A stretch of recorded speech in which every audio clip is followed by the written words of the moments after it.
Peggy O'Neill was the daughter of the owner of the Franklin House, a popular Washington, D.C. boarding house and social center for politicians. She was known for her ability to play the piano, her vivacious temperament, and being openly flirtatious. She was well-educated, blue-eyed, dark-haired young girl who worked in the family tavern at the age of 17 in 1816. She married John Timberlake, a 39-year-old pursuer in the United States Navy, 1 month after meeting him. The Timberlakes had 3 children together, one of whom died in infancy, and they socialized with many of the politicians who stayed at the Franklin House.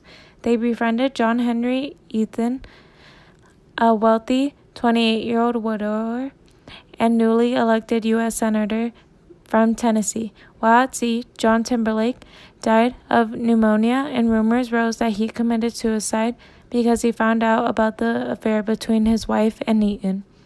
When John was appointed Secretary of War by Andrew Jackson, the wives of the other cabinet members disapproved from their marriage and did not want to be around them during social events. Floyd Calhoun was at the head of this hatred for the Eatons.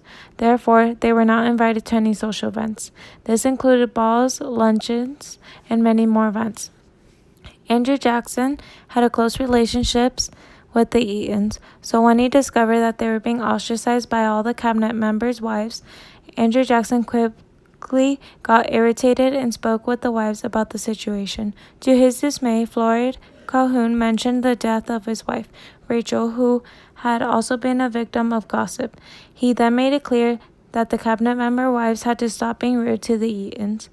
He warned that if they still ostracized them, that he would fire them all. Martin Van Buren, an unmarried member of the parlor cabinet, was the only one who supported the Eatons. He resigned in order to allow Jackson to replace his cabinet members during his re-election. Andrew Jackson replaced the parlor cabinet with Martin Van Buren as vice president, Francis Preston Blair, Amos Kendall, William B. Lewis, Andrew Jackson Donaldson, John Overton, Isaac Hill, and Roger B. Taney. After the Petticoat affair ended, named Petticoat for the woman's attire during the age, and Andrew Jackson was in his second term, he appointed Eaton as U.S. Minister of Spain, where he and Peggy enjoyed life in Madrid for 4 years.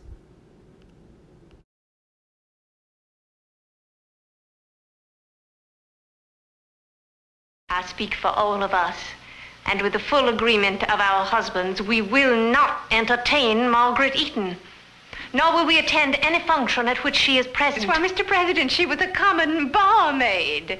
You cannot force such a woman into society. Mrs. Eaton is the wife of the Secretary of War, and as such deserves the respect of any cabinet member's lady. I can truly understand your wanting to defend the wife of a friend, especially after the tragedy of your own dear wife. My wife was driven to the grave by scandal. She is dead, madam, thanks to ladies and gentlemen of quality who wouldn't allow her to live in peace. I'll thank you never to mention her name again. If he had been as cagey as Martin Van Buren, he would have realized that this was a serious problem. And he could not do the business of the country, the business that he was elected to do, with his cabinet paralyzed by this refusal of the women to sit down with each other. And their husbands sort of honored their wives' requests, and his cabinet was at a standstill. Now, if Jackson had been cagier, he would have taken Eaton aside and said, look, this isn't anything personal, it's simply politics. But you got to go and take your wife with you. Now, but Jackson wouldn't do that, because Jackson, having experienced and observed the nasty things that were said about Rachel, could never get himself to believe anything ill about any woman. And now you could call this very gallant in Jackson, and I think it is, if you are a private citizen. But it's not particularly advisable if you're Take care of Peg and don't get into any fights. Now, which do you want me to do? Well, take care of Peg and don't get licked.